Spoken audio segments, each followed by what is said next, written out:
디모데후서 4장 8절 말씀 함께 읽겠습니다.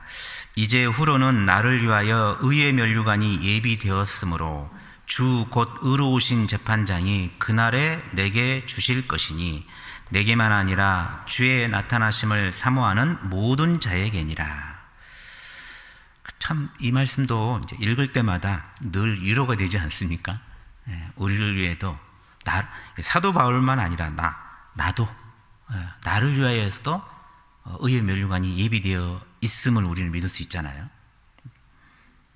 그걸 또 확증해 주는 말씀이 후반부에 내게만 아니라 주의 나타나심을 사모하는 모든 자에게 의의 면류관이 예비되어 있다.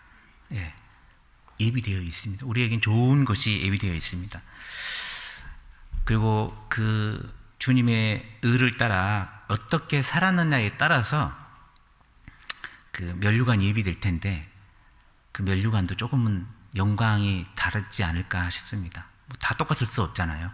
우리하고 바울하고 똑같은 면류관을 받겠어요. 아마 좀 차이가 많이 있을 거라 생각이 됩니다. 우리 시편 26편 한번 보시겠습니다. 시편 26편 1절 말씀입니다. 내가 나의 완전함에 행하였사오며 요동치 아니하고 여호와를 의지하였사오니 여호와여 나를 판단하소서. 일생의 삶이 나의 완전함에 행하였사오며 주의 뜻대로 주의 선하신 뜻 가운데 행하였을 때 여호와를 의지하고 살았을 때 하나님 판단하실 거 아닙니까? 그때 우리의 면류관의 색깔이 면류관의 영광이 달라지겠죠.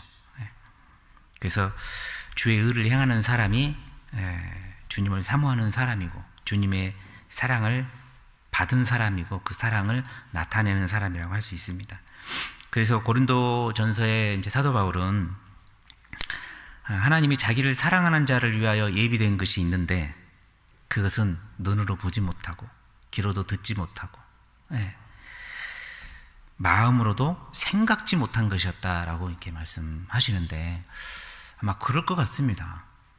우리가 지금 성경에 나타난 우리에게 주어지고 있는 우리에게 예비되어 있는 면류관도 얘기하고 상급도 얘기하고 영광도 얘기하지만 우리는 아직 눈으로 보지 못했잖아요.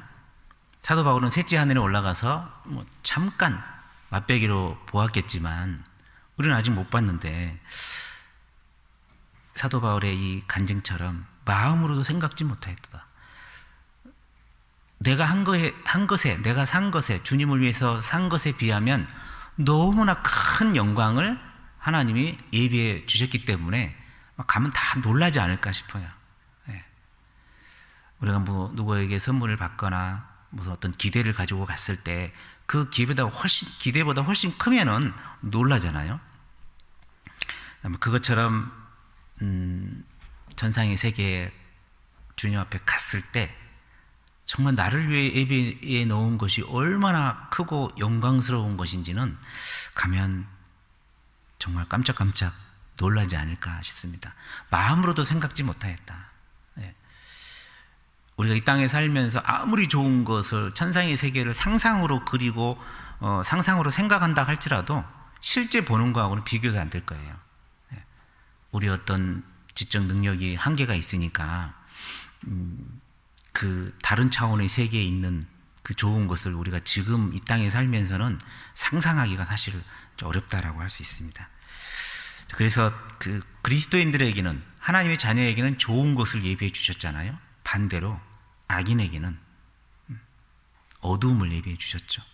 악인에게는 어두움을 예비해 주셨습니다. 우리 베드로 후서 2장 한번 볼까요? 베드로 후서 2장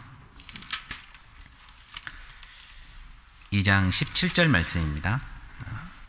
이 사람들은 물 없는 샘이요 광풍에 밀려가는 안개니 저희를 위하여 캄캄한 어두움이 예비되어 있나니. 캄캄한 어두움이 예비되어 있다. 악인에게는 캄캄한 어두움이 예비되어 있습니다. 이게 이제 구원받지 않은 악인들이죠.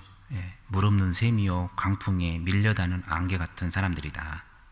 그 다음에 한 장 넘기면 한 장이 아니네요. 더 뒤에 가면 유다서 있죠. 유다서 보시겠습니다. 유다서 1장 13절 말씀에 여기도 자기의 수치의 거품을 뿜는 바다의 거친 물결이요 영원히 예비된 캄캄한 흑암에 돌아갈 유리한 별들이라.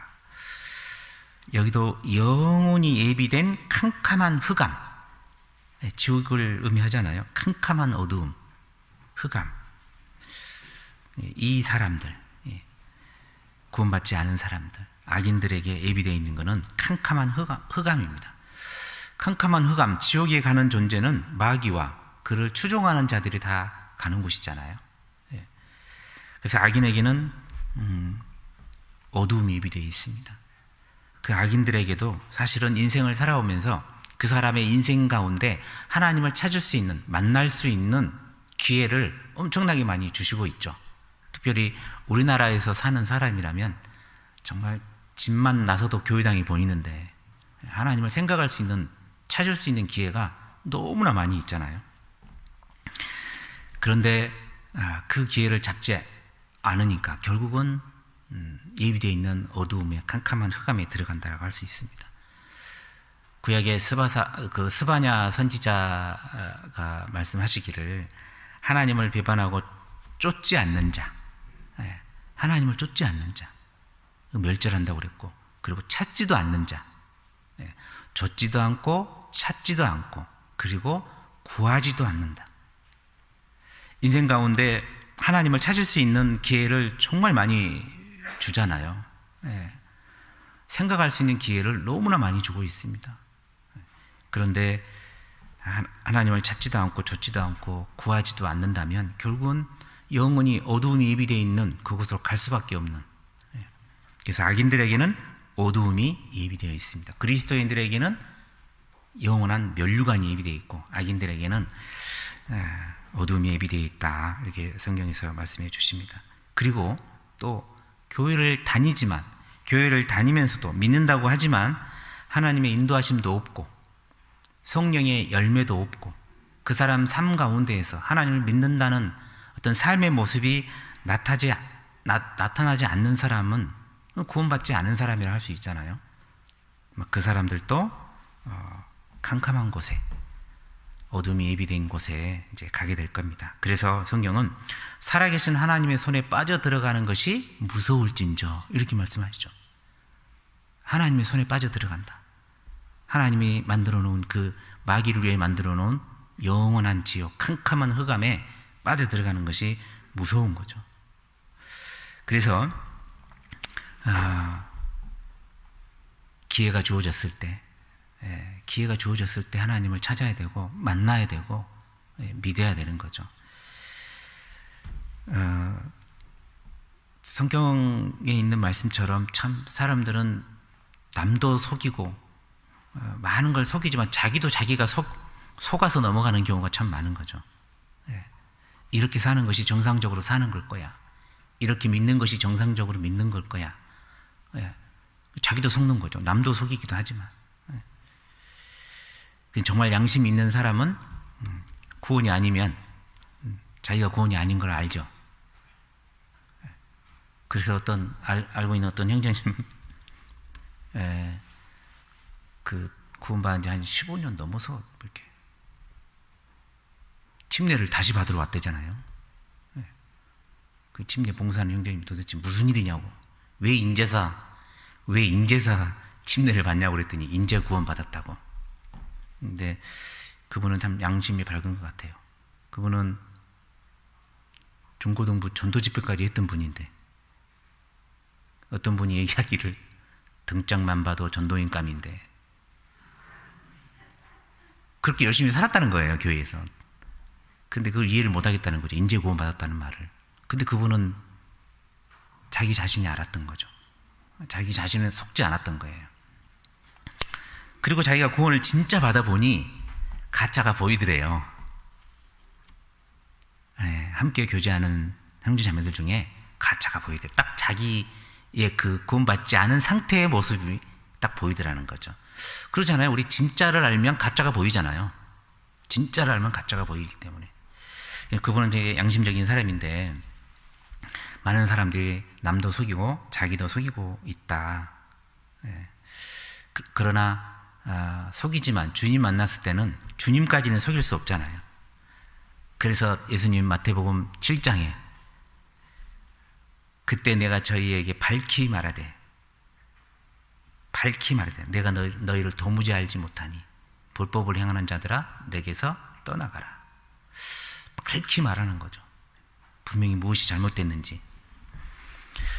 이 지옥은 뭐 캄캄한 흑암은 어두움은 사람을 보내기 위해서 만든 게 아니죠. 사랑의 하나님께서 사람을 창조하시고 사람의 짝으로 창조하셨는데 사람을 지옥에 보내려고 지옥을 만든 게 아니라고 성경은 말씀하시죠. 마귀와 그 사자들을 위하여 예비된 지옥이라고 그랬잖아요. 그런데 왜 사람들이 지옥에 가느냐? 그 마귀를 추종하고 쫓기 때문이죠. 그래서 어두움이 예비되어 있습니다.